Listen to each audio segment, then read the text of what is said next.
हुआ बेटा? हाँ? अरे खून? तुम्हारे हाथ में खून कैसा? क्या हुआ? कुछ लगा तुम्हें? ये मेरा खून नहीं है। तुम्हारा नहीं है? तो फिर किसका है? ये मेरे सेठ जी का खून है। सेठ जी का? मतलब? मैंने मेरे सेठ जी का खून किया है। क्या?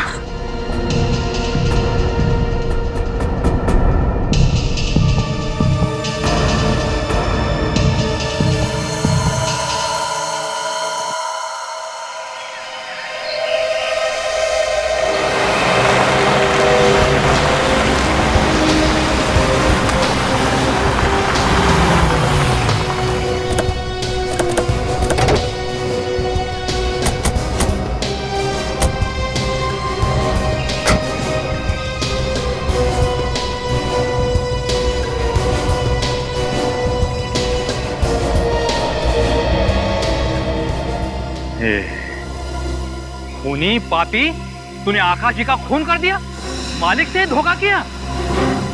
जिस थाली में खाना खाते हो उसी में छेद करते हो। अपराध करके भाग गए। तुमने क्या सोचा था कि तुम खून करके बच जाओगे? एक मिनट, आप लोग कौन हैं? हमारी छोड़िए, पहले ये बताइए कि आप लोग कौन हैं? क्या लगते हैं आप इस छोकरे के? क्यों बचा रहे आप इसको? ये खूनी है या नहीं अभी तय नहीं हुआ है। इसकी तहकीकात हम करेंगे। हम लोग सीआईडी से हैं। सीआईडी से? यहाँ कैसे? को किसने इन्फॉर्म किया? इसी बच्चे ने, जिसे आप खूनी और पापी समझते हैं। वैसे आप हैं कौन? मैं इस फैक्ट्री का चीफ सुपरवाइजर हूँ। सर मैं इस फैक्ट्री का जूनियर सुपरवाइजर हूँ सर। सर मैं छोटा सा क्लर्क हूँ और ये है आकाश जी की पत्नी सोनाली। सर अब अगर मोहन ने स्वीकार कर लिया है कि उसने आकाश जी का खून किया तो आप इसे गिरफ्तार क्यों नहीं कर लेते? केस खत्म है सर। नहीं, केस खत्म नहीं हुआ है। केस अभी शुरू हुआ है।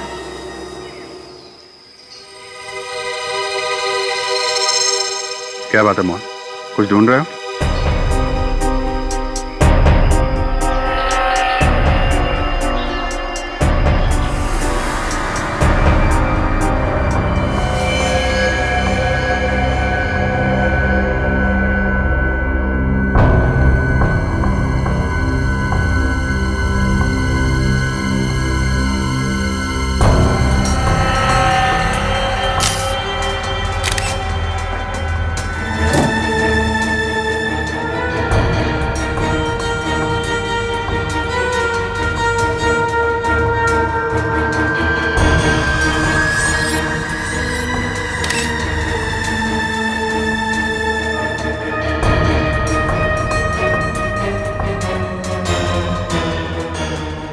यही आकाश जी हैं, इस मसाले की फैक्ट्री के मालिक। ये मोहन यहाँ कब से काम कर रहा है? 6 महीने हुए होंगे। 6 महीने? और इतने छोटे बच्चे को काम पे रखने की वजह? क्या है सर कि उसको काम की बहुत जरूरत थी और हमको मजदूरों की। तुम यहाँ क्या काम करते हो? मैं कूटे हुए मसाले की पैकिंग करता हूँ। क्या उम्र होगी तुम्हारी? 18 साल। 18 साल? क्या लगता है तुम्हें मेरी उम्र क्या होगी? देखो मोहन, अगर तुम झूठ बोलते रहोगे तो हम सच्चाई तक कैसे पहुंचेंगे? लेकिन मैंने तो आपको सारी बात बता दी है ना। सच यही है कि मैंने आकाश साहब को खून किया है। आपका क्या कहना है मैडम? मैं तो आज पहली बार फैक्ट्री आई हूँ। आज से पहले मैं कभी फैक्ट्री नहीं आई। पहली बार? क्यों? नई नई शादी हुई थी। आकाश जी बहुत व्यस्त रहते थे, कभी मौका ही नहीं मिला।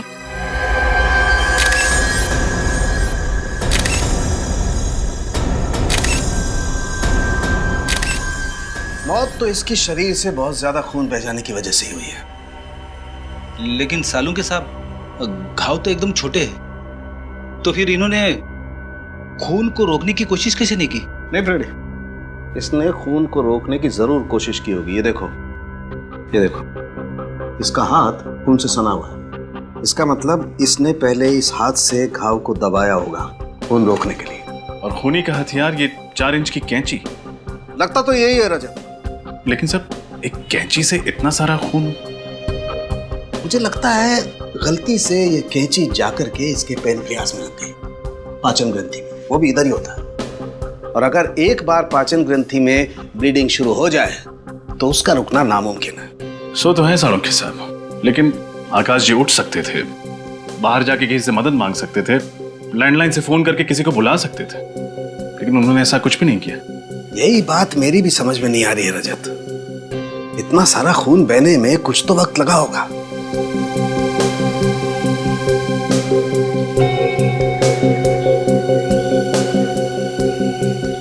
इतने सारे लोग हैं आप लोग फैक्ट्री में, किसी को लेकिन कोई भनक नहीं हुई? और क्या है सर, आकाश जी को आदत थी रोज 1 से 3 के बीच में वो ऑफिस में रहा करते थे, और हमें ऑर्डर्स थे कि 1 से 3 के बीच में उन्हें डिस्टर्ब ना किया जाए।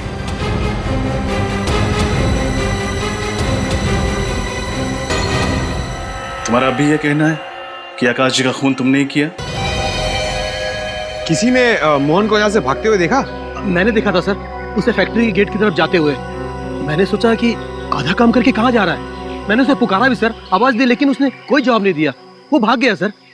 3 बजे के बाद जब मैं किसी काम से आकाश सर से मिलने गया तो देखा तो उनकी मौत हो गई है। मतलब मोहन को आकाश जी का खून करते हुए किसी ने नहीं देखा? नहीं सर। अब सच सच बताओ, यहाँ हुआ क्या था? आज सुबह आकाश आप आए और बोले कि हमें इस महीने भी तनख्वाह नहीं मिलेगी। इस महीने में? मतलब पिछले महीने भी तुम्हें तनख्वाह नहीं मिली थी? ये लगातार 3रा महीना था। उन्होंने मुझे, इसलिए तुम्हें गुस्सा आ गया? गुस्सा तो आएगा ना साहब। यूँ तो कहते थे कि उनके पास पैसे नहीं है, और गले में सोने की चेन और हाथ में मोटे सोने के ब्रेसलेट पहनते थे। अपने मेहनत की कमाई की मैंने भीख मांगी, लेकिन उन्होंने तुम्हें पैसे नहीं दिए और तुमने उन पर वार कर दिया। जी, मैंने उस मेज पे रखे हुए कैंची को उतार और उनके पेट में भोंक दिया। मैंने जान से नहीं मरना चाहता था। मुझे माफ कर दो साहब, मुझे माफ कर दो। कितनी तनख्वाह है तुम्हारी? 650 रुपये महीना। महीने के 650 रुपए में तुम्हारा गुजारा हो जाता है? और चारा ही क्या था साहब, वो भी नहीं मिलता था। तो बोलो मैं क्या करता साहब? ओह, अब समझ में आया कि इसने अपने आप को बचाने के लिए किसी को आवाज क्यों नहीं दी।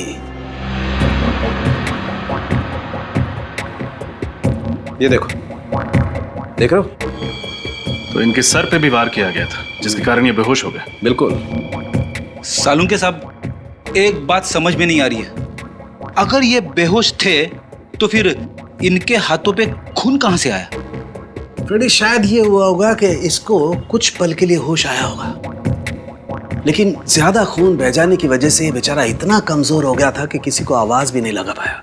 और जब तक कोशिश करता, ये फिर से बेहोश हो गया।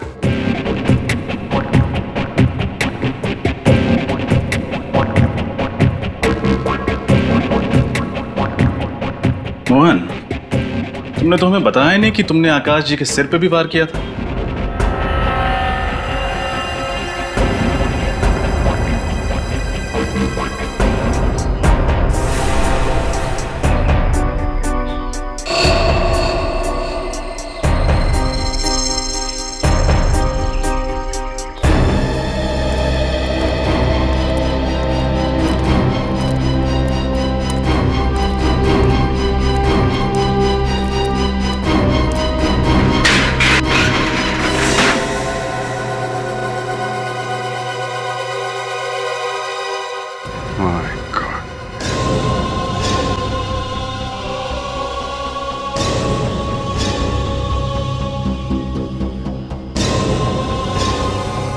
इन बच्चों के हाथों और कपड़ों पे तो मसाले लगे हुए हैं। उतारो, सबको उतारो। आओ आओ बेटा। आ जाओ बच्चे, आ जाओ। आराम से, धीरे धीरे आराम से। क्या हुआ अभिजीत? ये बच्चे टेम्पो के अंदर बंद थे, जरा देखिए इनकी हालत क्या है डॉक्टर साहब।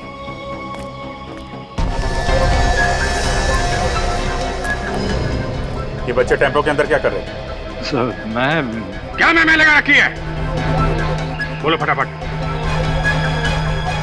छोटे बच्चों से काम करवाना कानूनन अपराध है, ये पता नहीं आपको? मसाले की फैक्ट्री में काम करवा रहे हो, उनकी आंखों पे फेफड़ों में कितना बुरा असर पड़ेगा, कभी सोचा तुम लोगों ने? थोड़े से मसाले खुद की आंखों में डाल के देखो ना, पता चल जाएगा कैसे लगता है। Sorry sir. सॉरी बोलने से तुम्हें माफी नहीं मिल जाएगी। शर्म आनी चाहिए तुम्हें, इतने छोटे छोटे मासूम बच्चों से काम करवाते हो? हाँ? अपना बचपन भूल गए तुम? थोड़ी गलती हो गई थी सर। थोड़ी गलती? रजत, नाबालिग बच्चों से काम करवाने के जुर्म में इनको गिरफ्तार कर लो। पंकज, इन सभी बच्चों को घर भेजने का इंतजाम करो। जी सर। डॉक्टर साहब, ये आकाश के ऑफिस से क्या पता चला, क्या लगता है आपको? अभिजीत, सारे के सारे सबूत तो इस बच्चे मोहन के खिलाफ ही है। खिलाफ है?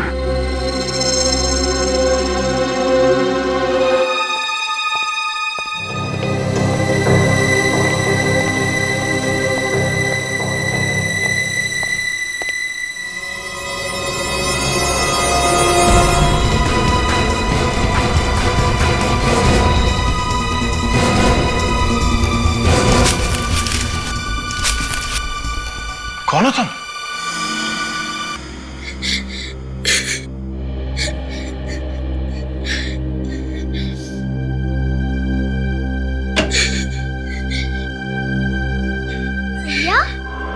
सावी? सावी?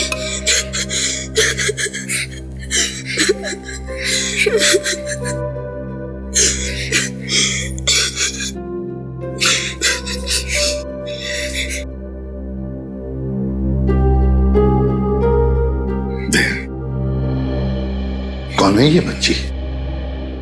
भैया तुम ठीक हो ना? सर ये सावी है, मोहन की बहन।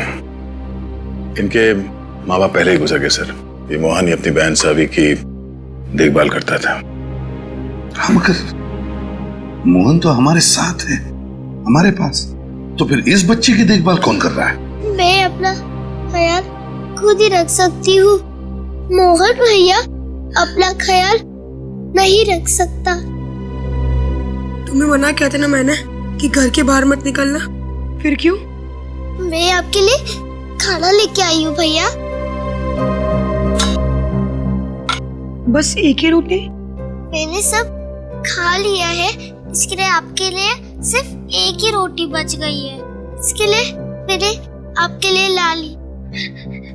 तुम झूठ बोल रहे हो ना सावी, तुमने कुछ नहीं कहा ना, घर में कुछ था ही नहीं खाने के लिए। सच भैया, मैंने खा लिया, आप खा लो।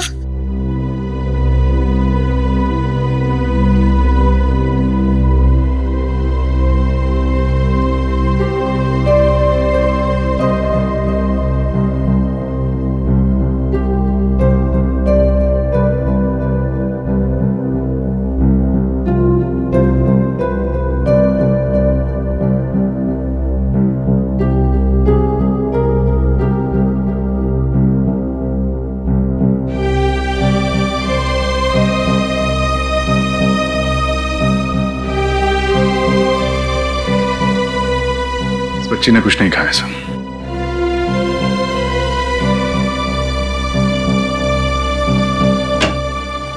बॉस, कहाँ थे सालुंखे यार? कितनी देर से इंतजार कर रहे हैं। सॉरी, लेकिन वो मैं सारे टेस्ट दोबारा से चेक कर रहा था। आफ्टर ऑल बच्चे की जिंदगी का सवाल है यार। क्या क्या पता चला? बॉस, वो हाँ, कैंची पर और बाकी जगहों पर जितने भी उंगलियों के निशान हैं, सब इस बच्चे के ही हैं। मोहन के?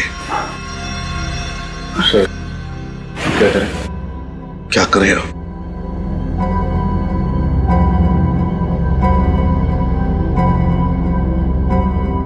मोहन को हमारे पास रखते हैं, इसे अंदर ले जाओ।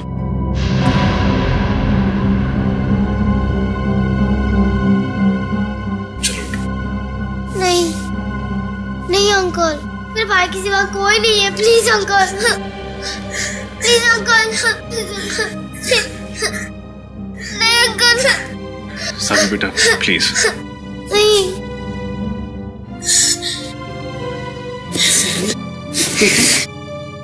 बेटा जाने दो, चले दो। नहीं नहीं अंकल, नहीं अंकल, मेरे भाई के सिवा कोई नहीं है। मत uncle please.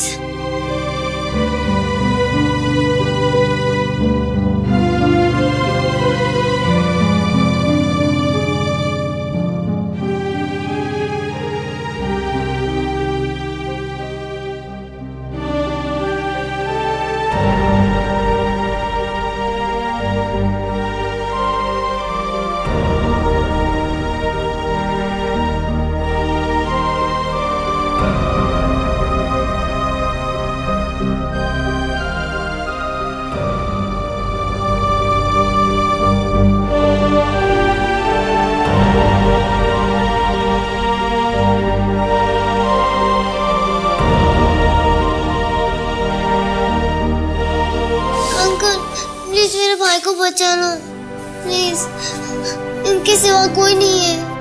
Please please uncle please, इनके सिवा कोई नहीं है। प्लीज अंकल प्लीज, प्लीज मेरे भाई को बचा लो। अंकल प्लीज मेरे भाई को बचा लो, उनके सिवा कोई नहीं है।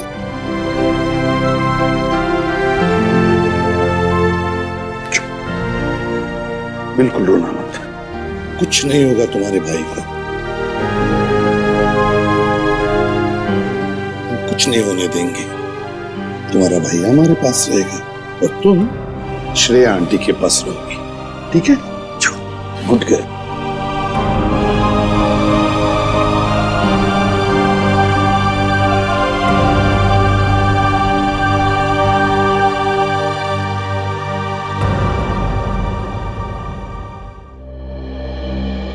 आइए दीदी।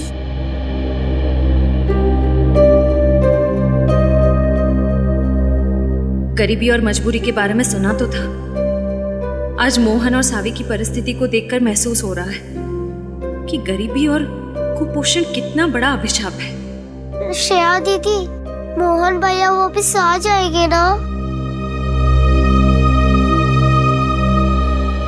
तुम्हारे मोहन भैया को कुछ नहीं होगा, तुम चिंता मत करो, वो हमारे साथ बिल्कुल सुरक्षित है।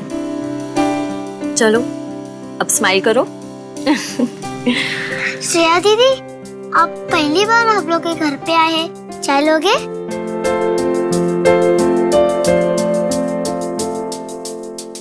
तुम्हें चाय बनाना भी आता है? चाय क्या, रोटी सब्जी चावल भी आता है और इमली की चटनी भी आती है। अरे वाह,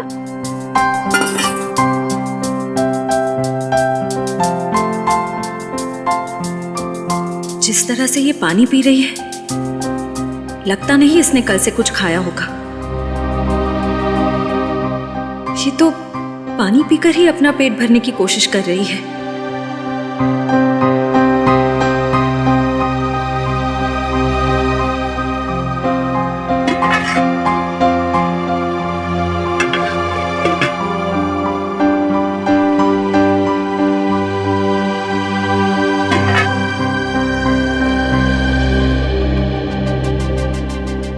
बेटा, तुमने पक्का खाना खाया है ना? हाँ, मैंने तो खाना कब का खा चुकी हूँ। देखो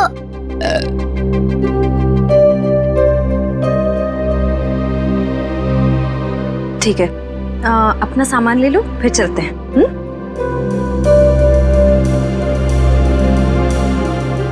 झूठ बोल रही हो तुम सावी, तुम्हारा पेट खाली है, लेकिन तुम जता नहीं रही हो। घर जाकर इसके लिए मैं कुछ अच्छा सा खाना मंगवाऊंगी।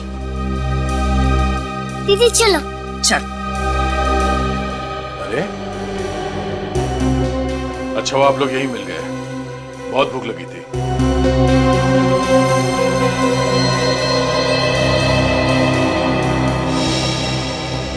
तुम तो जानती हो श्रेया कि अकेले खाना हजम नहीं होता, तो सोचा आप लोगों के साथ खाना खा लो।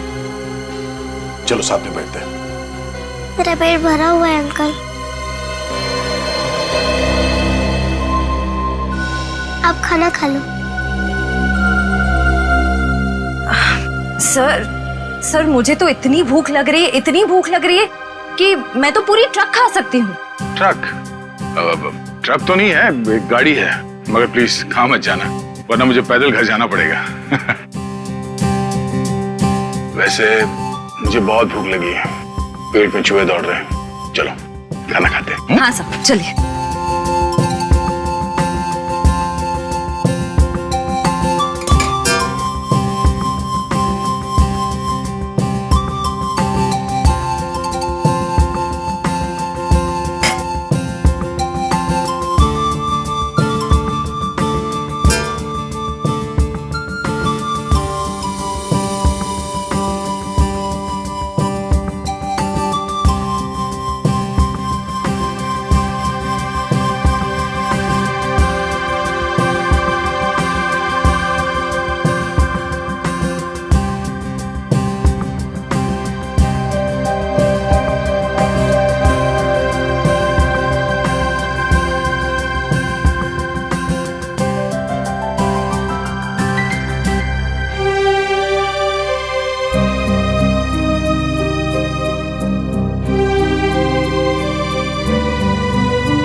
इतनी रात को यहाँ लैब में?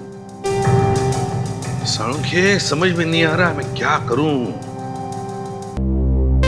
बेचैनी सता रही है यार।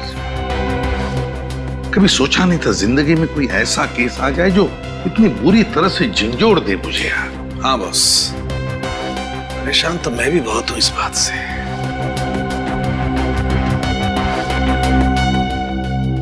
कोई बच्चा ऐसा कर सकता है?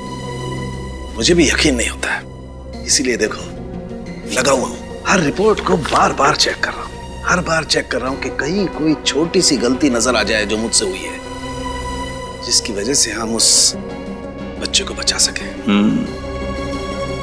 ठीक है, तू लगे रहे, मैं बैठता हूं।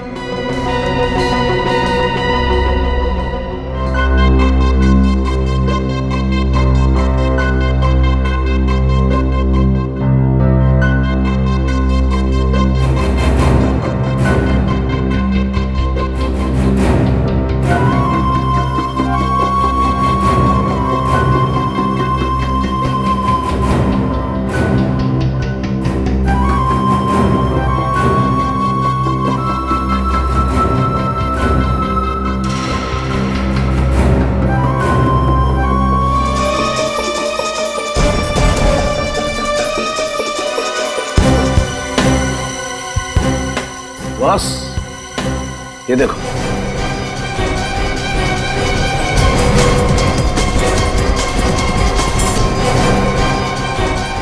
ये देखो बॉस, इस आकाश के घाव में ये मिला है क्या ये? अभी तो पता नहीं बॉस है क्या ये, लेकिन मैं पता लगा ही लूंगा। आप लोग जेल से कैसे आए? मैडम, मैंने इनको छुड़ाया, वो भी बड़ी रकम दी थी। मैडम जी, मुझे लगता है कि हमें नया स्टाफ ढूंढकर फैक्ट्री का काम चालू रखना चाहिए। ये अनहोनी हुई, इससे पहले हमारी फैक्ट्री बहुत अच्छी चल रही थी। आप रही बच्चों की बात, तो फैक्ट्री में काम करने के लिए गरीब और लाचार बच्चे बहुत मिल जाएंगे मैडम जी। छोटे छोटे गरीब मासूम बच्चों का शोषण करने का तुम लोग सोच भी कैसे सकते हो? बंदर कभी गुलाटी मारना नहीं छोड़ता, क्यों? खबरदार, अगर मासूम बच्चों से मजदूरी करवाने का सोचा भी तो एक एक को अंदर करवा दूंगा, और इस बार जमानत भी नहीं होगी। क्यों? एक रात जेल में गुजारने के बाद भी तुम लोगों के होश ठिकाने नहीं आए? तो लगता है इन लोगों की याददाश्त बहुत कमजोर है, इन्हें जेल का खाना कुछ दिन और चाहिए। नहीं सर, प्लीज प्लीज ऐसा मत कीजिए। Sorry sir. सर, मैं आपसे वादा करती हूँ, अब से इस फैक्ट्री में मासूम बच्चों पर कोई अत्याचार नहीं होगा। पूर्वी सर,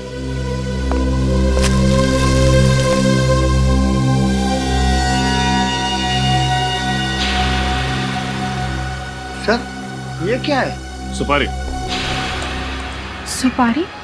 जी हाँ, आपके पति के घाव में हमें ये सुपारी का टुकड़ा मिला है। सर, मेरे पति आकाश को सुपारी खाने का बहुत शौक था, उन्हें सुपारी बहुत पसंद थी। अरे हाँ हाँ हाँ हाँ सर, हाँ हाँ, वो हमेशा सुपारी ऐसे ऐसे ऐसे काट काट के मुंह में डालते रहते थे। एक मिनट, आपने क्या कहा था कि उनको सुपारी खाने का बहुत शौक था और वो हमेशा सुपारी काट काट के खाते रहते थे? किस चीज से काटते थे सुपारी? सर, सरोता से। उनके पास उनका पुराना पुश्तैनी सरोता था। ये सरोता है कहाँ पे? पता नहीं सर, आकाश जी सरोता हमेशा अपने पास ही रखते थे, अपनी नजरों से दूर होने ही नहीं देते थे। तब तो ये सरोता ऑफिस में ही होगा, हमें ढूंढना होगा। क्यों सर? क्योंकि मुझे शक है कि खूनी का हथियार वो 4 इंच की कैंची नहीं, बल्कि वो सरोता ही था। आप उस सरोते का स्केच बनवा सकती हैं?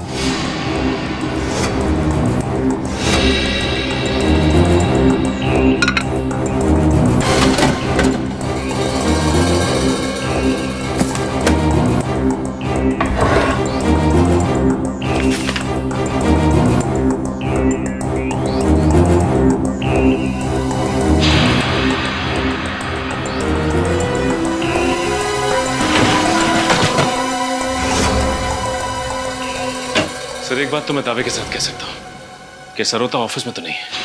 हाँ सर, सारा ऑफिस छान मारा। सर, सरोता कहीं दिख नहीं रहा है। यानी कि मेरा शक सही निकला, खूनी का औजार वो कैंची नहीं बल्कि सरोता ही था। लेकिन सर, आप ये बात इतनी यकीन के साथ कैसे कह सकते हैं? इस ड्राइंग को ध्यान से देखो। इस सरोते के कोने बहुत तेज हैं, बहुत नुकीले हैं, और सबसे अहम बात, जितना अंदर इन दोनों कोनों के बीच में है, बिल्कुल उतना ही अंतर आकाश जी के पेट पे लगे दोनों घावों के बीच में है। और रही सुपारी की बात, तो सुपारी का एक छोटा सा टुकड़ा इस सरोते पे फंस गया होगा, और जब खूनी ने इस सरोते को आकाश जी के पेट में घोंपा तो वो छोटा सा टुकड़ा उनके पेट में रह गया होगा।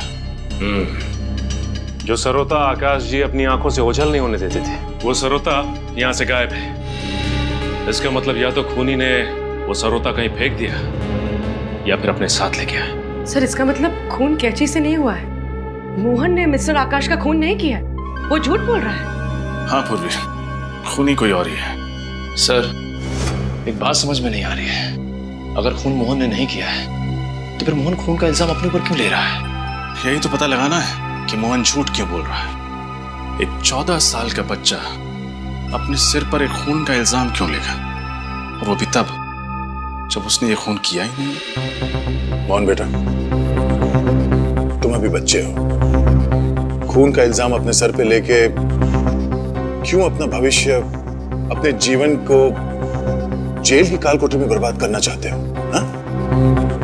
ऐसा करने से तुम्हें क्या मिलेगा? वो बच जाएगी, मेरा जो होना है हो जाए, लेकिन उसको कुछ नहीं होना चाहिए। किसे? किसको बचाने की कोशिश कर रहे हो तुम? हा? मेरी बहन सावी। क्या? सावी ने खून किया आकाश जी का। सावी, सावी, कहीं सावी ने गुस्से में सेठ जी को कुछ कह तो नहीं दिया? सेठ जी,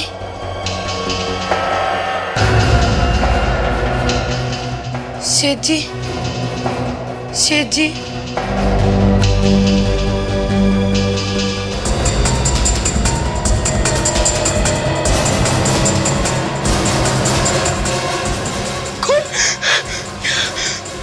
सावी,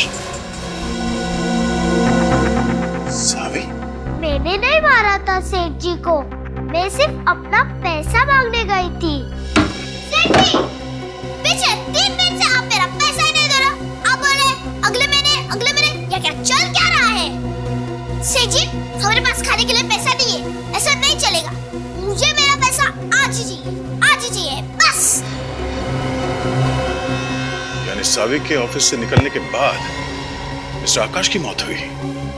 लेकिन सर, सावी के ऑफिस से निकलने के बाद तो मोहन ऑफिस के अंदर गया था, और जब मोहन ऑफिस के अंदर पहुंचा तब आकाश जी ऑलरेडी मर चुके थे। डॉक्टर सालुंके का कहना है कि मिस्टर आकाश को चाकू लगने के बाद कम से कम 30 मिनट तक उनके घाव से खून बहता रहा, जिसकी वजह से उनकी मौत हो गई। सर इसका मतलब सावी जब आकाश जी के ऑफिस में गई थी, उससे पहले ही उन पर किसी ने वार कर दिया था। सर, आकाश जी के स्टाफ के मुताबिक दोपहर 1 से 3 के बीच में उन्होंने किसी को ऑफिस में न जाते देखा था, न आते। देखा नहीं इसका मतलब ये नहीं कि कोई ऑफिस के अंदर गया नहीं। तो पता करना पड़ेगा ये असली खूनी कौन है, जिसकी वजह से ये मासूम बच्चे फंस गए। सर, हमारा बॉस का खून हम क्यों करेंगे? ये हम नहीं जानते, लेकिन इतना जरूर जानते हैं कि मोहन ने ये खून नहीं किया, क्योंकि मोहन के यहाँ दाखिल होने से पहले ही आकाश जी की मौत हो चुकी थी। ये कोई और ही आदमी है जो सबसे नजरें बचाता हुआ आकाश जी के ऑफिस में घुसा, उनका खून किया और नजरें बचाता हुआ फिर निकल गया। सर, कोई आता तो हमने तो देखा होता, वो ऐसे कैसे ऑफिस में आके खून करके भाग जाता है? वही तो पता लगाने आए हैं। जरूर कोई और दरवाजा भी है इस ऑफिस में आने जाने का। सर, मैं यहाँ 2 साल से काम कर रहा हूँ। मैं यकीन से कह सकता हूँ कि ऑफिस का सिर्फ एक ही दरवाजा है। फिर तो एक ही संभावना हो सकती है। वो क्या सर? वो ये कि आप तीनों ने प्लान बनाया था आकाश जी को मारने का। आप में से किसी एक ने आके उनका खून कर दिया, और अब बाकी 2 साथी उस अपराधी को बचाने की कोशिश कर रहे हैं। एक काम करो, दीवारें, जमीन, फर्नीचर, अलमारी, एक एक चीज खोद डालो।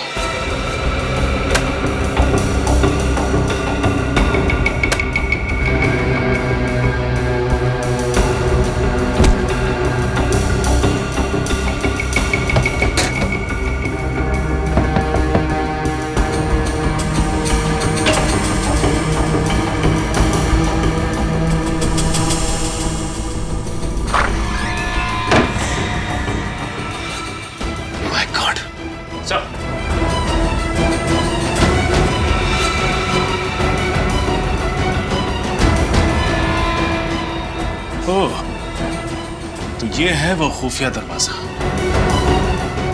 ये रास्ता आकाश जी की जानकारी के बगैर तो बनाया नहीं जा सकता। इसका मतलब इस खुफिया रास्ते के बारे में आकाश जी के अलावा खूनी को भी पता था।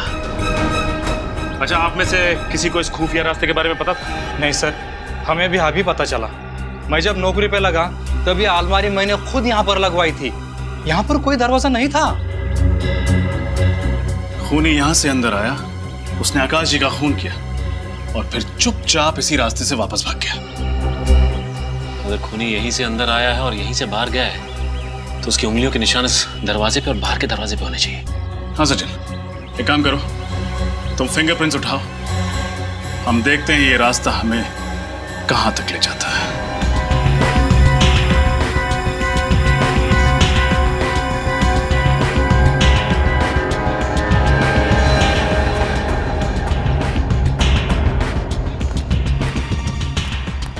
क्या दिमाग पाया खूनी ने? ऑफिस की अलमारी से खुफिया रास्ता बनाया जो पतली गलियों से होते हुए शहर की सड़क तक पहुंचता है। सर, हमें तो खूनी का हुलिया तक नहीं पता। अब कैसे पता चलेगा कि कौन है वो? हमें कुछ नहीं पता, लेकिन सब कुछ पता लगाना ही हमारा काम है पूरी। ये सड़क तो आगे बंद हो जाती है, खूनी जरूर उस ओर गया होगा। सर, मैं उस तरफ जाके पूछताछ करती हूँ। जरूर किसी ना किसी ने कल दोपहर को किसी को उस तरफ जाते हुए देखा होगा।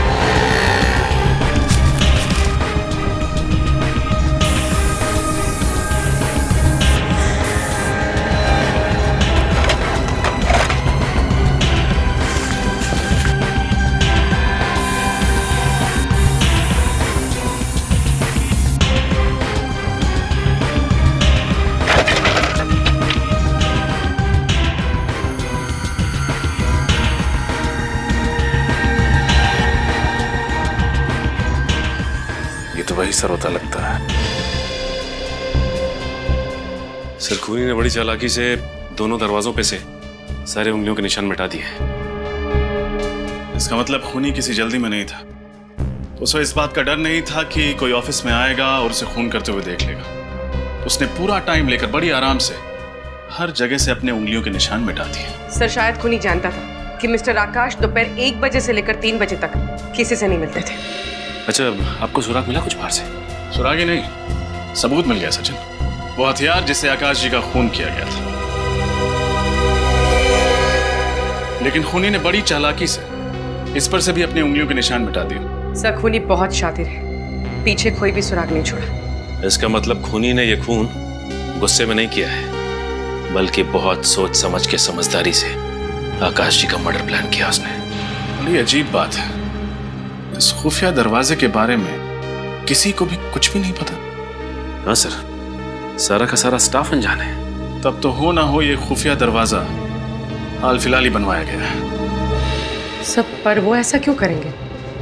क्या वो अपने स्टाफ से छुपकर कोई गैरकानूनी काम कर रहे थे? सर, सिर्फ स्टाफ से ही नहीं, उन्होंने ये बात अपनी पत्नी से भी छुपाई। आखिर सोनाली जी से इतना बड़ा राज छुपाया क्यों उन्होंने? अगर आकाश जी इस बात को इतना बड़ा राज बना के रखना चाहते थे तो उन्होंने ये खुफिया दरवाजा अपने फैक्ट्री के किसी मिस्त्री से तो नहीं बनवाया होगा। उन्होंने किसी ऐसे आदमी को चुना होगा जो इस राज को राज रख सके और ये बात किसी को ना पता चले। Hello sir, how are you? कुछ पता चला? हाँ सर, यहाँ एक कारपेंटर है सर, खुफिया दरवाजे बनाता है वो। और तो और सर, 2-3 बार जेल भी जा चुका है। क्या नाम है उसका? अंशुल, अंशुल नाम है सर। कहाँ मिलेगा ये अंशुल? सर, यही मिलेगा। मैं भी उसी का इंतजार कर रहा हूँ, बस सर आता ही होगा। ले पटना ही ले कर लाल तोरी कच्चे कमरिया लचके। सर, वो रहा अंशुल।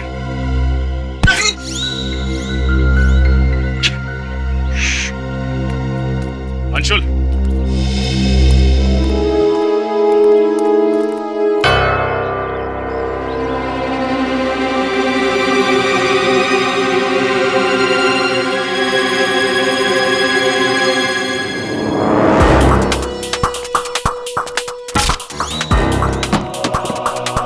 अरे बाप रे, इस हाथी को भी चोटें लगती हैं।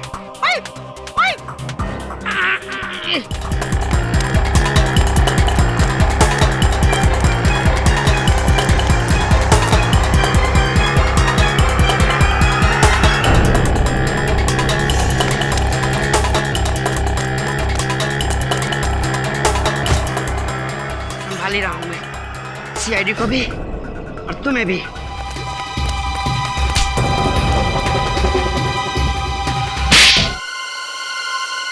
बहुत हुआ चोर पुलिस का खेल। अब बता, जोगेश्वरी की मसाला फैक्ट्री के ऑफिस में अलमारी में खुफिया दरवाजा तुमने बनाया था? बताओ। हाँ साहब, वो दरवाजा पहले ही बनवाया था। आकाश के कहने पर? नहीं साहब, मैं किसी आकाश को नहीं जानता। वो काम तो मुझे किसी और ने दिया था। नाम क्या उसका? अरे भाई साहब, अरे भाई साहब सुनो जरा। अरे भाई साहब, क्या यार, कब से तुम्हें आवाज लगा रहे, तुम लोग अपनी दुनिया में चले जा रहे हो, रुको तो सही जरा। अरे भाई रुक जा यार, मैं इतना थका हुआ देख नहीं रहा क्या? मेरी तो अभी शादी भी नहीं हुई है। बताइए ना मैं क्या करूं सर? जिम जाया कर, कसरत कर और एकदम फिट रहे। अभी तो बता, एकदम तू ठीक है? पानी वानी चाहिए? कुछ लेके आऊं तेरे लिए? लस्सी चाहिए सर, सॉल्टेड नहीं, स्वीट वाला। लस्सी चाहिए? तेरे चाचा ने यहाँ रोड पे लस्सी की दुकान खोली है, लस्सी लाऊं तेरे लिए? अरे पागल हो गया आप लोग? एक तो मुझे रोका यहाँ पर और खुद ही आपस में बातें किए जा रहे हो, लस्सी, कोलेस्ट्रॉल और क्या क्या क्या। मुझे रोका क्यों? अरे याद आया, भाई साहब एक बात बताओ, अगर किसी अलमीरा में एक खुफिया दरवाजा बनवाना हो, सबसे अच्छा कारीगर कौन सा होगा? ये मुझे कैसे पता? सर फिर वो कौन आदमी था जिसने हमें बताया था कि ये उसको जानता है? कौन आदमी था? कौन बोला? अंशुल।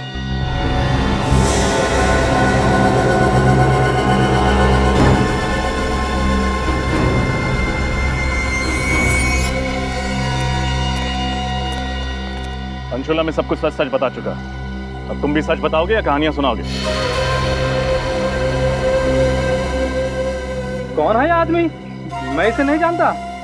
झूठ बोल रहा है ये।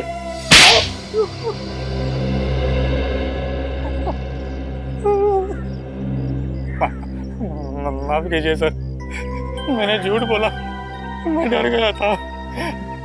लेकिन आकाश जी के खून से मेरा कोई लेना देना नहीं है। लेकिन वो खुफिया दरवाजा तुमने ही बनवाया था ना? मैंने बनवाया था, लेकिन आकाश जी के कहने पर। आकाश जी और तुम्हारे अलावा किसी को उस खुफिया दरवाजे के बारे में नहीं पता था। तुम बड़ी आसानी से छुप छुपा कर ऑफिस में दाखिल हुए, आकाश जी का खून किया और वापस उसी गुप्त रास्ते से भाग गए। सर बिना चाबी के मैं वो गुप्त दरवाजा खोल ही नहीं सकता था। चाबी? कितनी चाबियां बनवाई थी उस दरवाजे की? 2, और दोनों चाबियों के लिए आकाश जी ने खास की चेन बनवाई थी। लकड़ी का ए लिखा हुआ उनके लिए और दूसरी पर नकली हीरे जड़े हुए थे। नकली हीरे? सर ये क्या है? पट्टी पे हीरा जड़ा हुआ है। क्या ये उस किचन का हिस्सा है?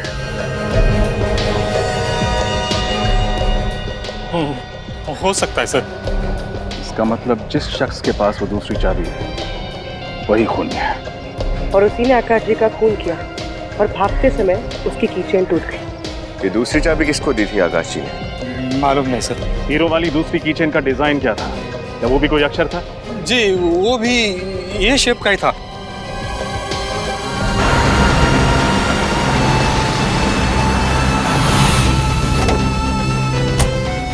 कुछ पता चला?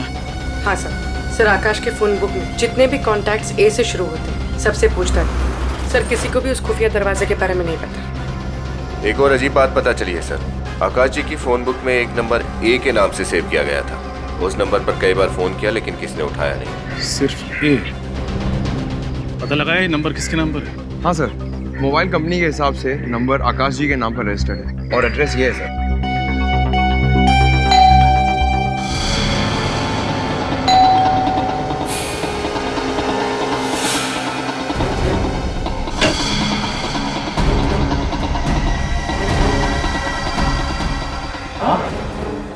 आकाश जी के ऑफिस टेबल में एक ड्रॉअर है जो अभी भी लॉक्ड है। उसकी चाबी ढूंढने की हमने बहुत कोशिश की, ऑफिस में तो मिली नहीं। मैंने सोचा आपसे पूछ लूं, शायद आकाश जी उसकी चाबी घर में ही रखते हैं। वैसे तो हम सब चाबियां एक साथ ही रखते हैं, फिर भी मैं चेक कर लेती हूँ।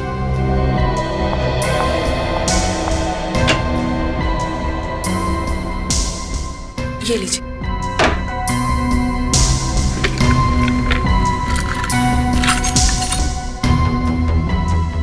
मिल गई चाबी। अच्छा हो आपको चाबी मिल गई। दिखाइए कौन सी है।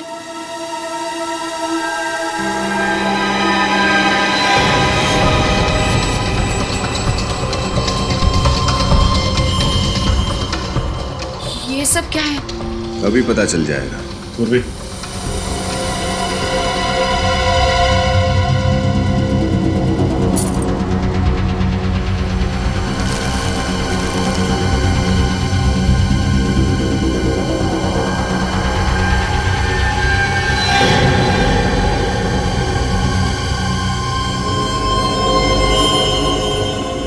दरअसल हुआ ये कि इस कीचेन का टुकड़ा हमें उस खुफिया दरवाजे के पास मिला था, और साथ में आकाश जी का पुश्तैनी सरोता भी। आकाश जी ने उस खुफिया दरवाजे की 2 चाबियां बनवाई थी, एक जो उनके पास रहती थी और दूसरी चाबी इस खूबसूरत कीचेन में आपके पास। ये सब बकवास है, मैंने कोई खून नहीं किया। ये चाबी आपकी है? मैंने पूछा ये चाबी आपकी है? आपके पति ने आप पर भरोसा किया, आपको खुफिया दरवाजे की चाबी दी और आपने उनका ही खून कर दिया। आपने हमसे झूठ कहा कि आप कभी भी आकाश जी के ऑफिस में नहीं गई थी, जबकि इसी चाबी का इस्तेमाल करके आप उनके ऑफिस में गई और आपने उनका खून कर दिया। किया कि नहीं? बोलो, किया कि नहीं? मैंने खून किया है, मैंने आकाश को मारा है, तो क्या करती बताइए? नहीं बर्दाश्त कर सकती थी मैं, नहीं। क्या बर्दाश्त नहीं हो रहा था आपसे? यही गुलामों जैसी जिंदगी। आकाश मुझे अपनी पत्नी नहीं, वो तो मुझे इंसान ही नहीं समझता था। उसके लिए मैं कोई इंसान नहीं, बस कोई सामान हूँ। मेरी खुद की कोई जिंदगी नहीं है।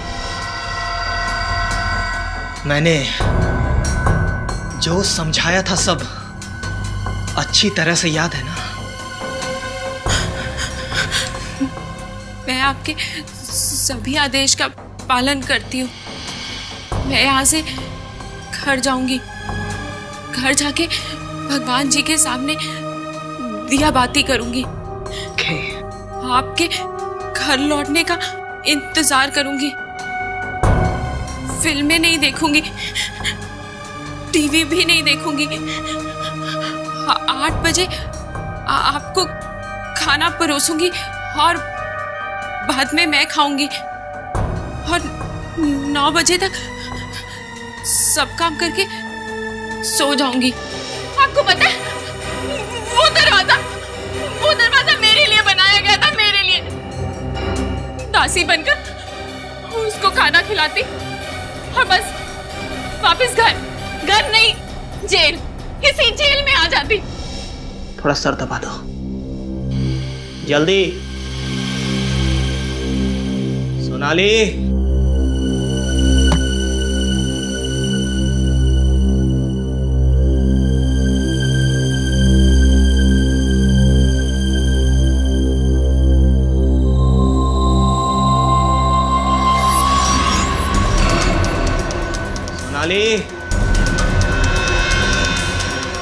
जल्दी।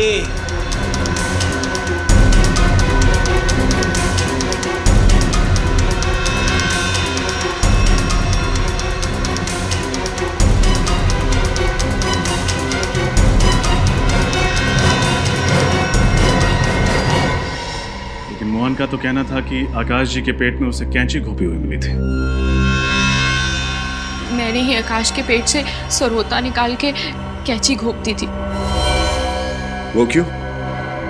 ताकि शक किसी मजदूर पर जाए, मुझ पर कोई शक ना करे। बेशक आप पर बहुत अत्याचार हुए हैं सोनाली जी, लेकिन कानून आपको किसी की जान लेने की इजाजत नहीं देता।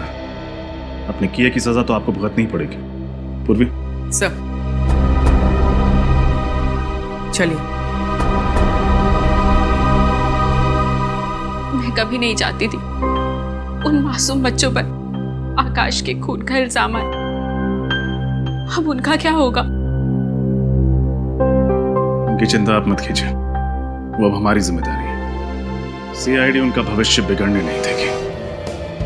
ये सीआईडी का मेडल तुम्हारे मोहन भैया के लिए, पता है क्यों? तुम्हें बचाने के लिए। धन्यवाद सर जी। मुझे medal?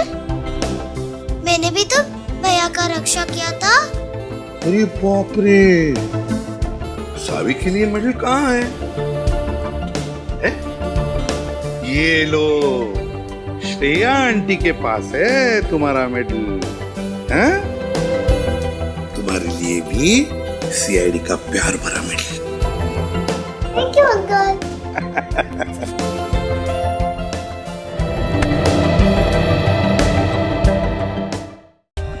For more updates, subscribe to our channel, Click the show links and enjoy watching the videos.